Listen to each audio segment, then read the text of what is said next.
اهتزت مصالح الملحقة الإدارية رقم 24 بمدينة طنجة يوم أمس الأربعاء 8 مايو الجاري على وقع اختفاء مريب لدفتر التصحيح على الإمضاءات في واقعة استنفرت مصالح الملحقة الإدارية المذكورة. وكشفت مصادر محلية بأن الموظف المكلف بالتصحيح على الإمضاءات قد تفاجأ بعدم وجود أحد الدفترين المخصصين له عندما ولج مكتبه، قبل أن يخبر قائد المنطقة الذي فتح تحقيقا إداريا في الموضوع. كما أكدت المصادر ذاتها وجود شبهة سرقة الدفتر من طرف مجهولين لأغراض ربما تتعلق بإخفاء شبهات تزوير وثائق.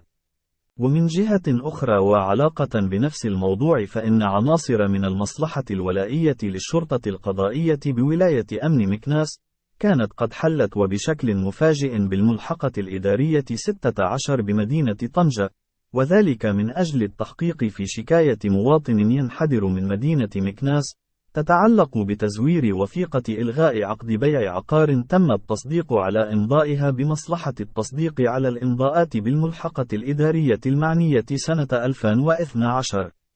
ومن المعلوم أن دور مكتب تصحيح الإمضاءات والمصادقة على الوثائق هو التصديق والإشهاد على صحة الإمضاء إضافة إلى الإشهاد على مطابقة النسخ لأصل.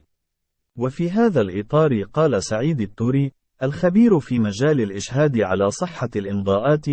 إن عملية الإشهاد على صحة إمضاء الوثائق في الجماعات والمقاطعات المتواجدة بالمدن المغربية تستلزم مجموعة من الشروط القانونية التي لا يمكن غض النظر عنها.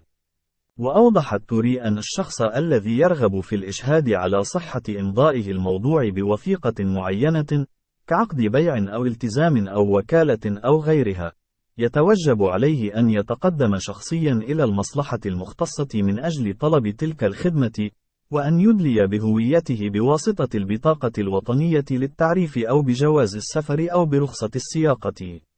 وأضاف المتحدث في تصريحه بأن التوقيع المراد الإشهاد على صحته يتطلب التوقيع مرة أخرى في سجل خاص بذلك، يشار فيه وجوبا إلى البيانات الفردية المتمثلة في نوع الوثيقة المعنية ورقم البطاقة الوطنية للتعريف والعنوان والتاريخ. وزاد: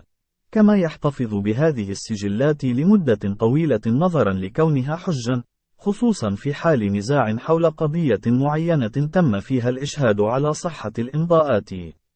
وقال التوري في التصريح ذاته: هناك شروط أخرى تم وضعها من طرف مصالح وزارة الداخلية والمالية منذ سنة 2015 تستوجب بالنسبة لعقود معاملات تجارية، ومن ضمنها تفويت حصص أو أسهم في الشركات، ضرورة تحريرها من طرف موثق أو محام أو عدول، آنذاك يمكن الإشهاد على صحتها. حيث سبق وأن طفت إلى السطح قضية تفويت أسهم أكبر مصنع للصباغة في المغرب، التي تزيد قيمتها الإسمية عن 7.2 مليار سنتيم، بعد ظهور عقود تفويت كافة حصص مساهميها مصادقا عليها من طرف مصالح جماعة الفنيدق، متضمنة مراجع تهم وثيقة التزام دون الإشارة إلى طبيعتها القانونية.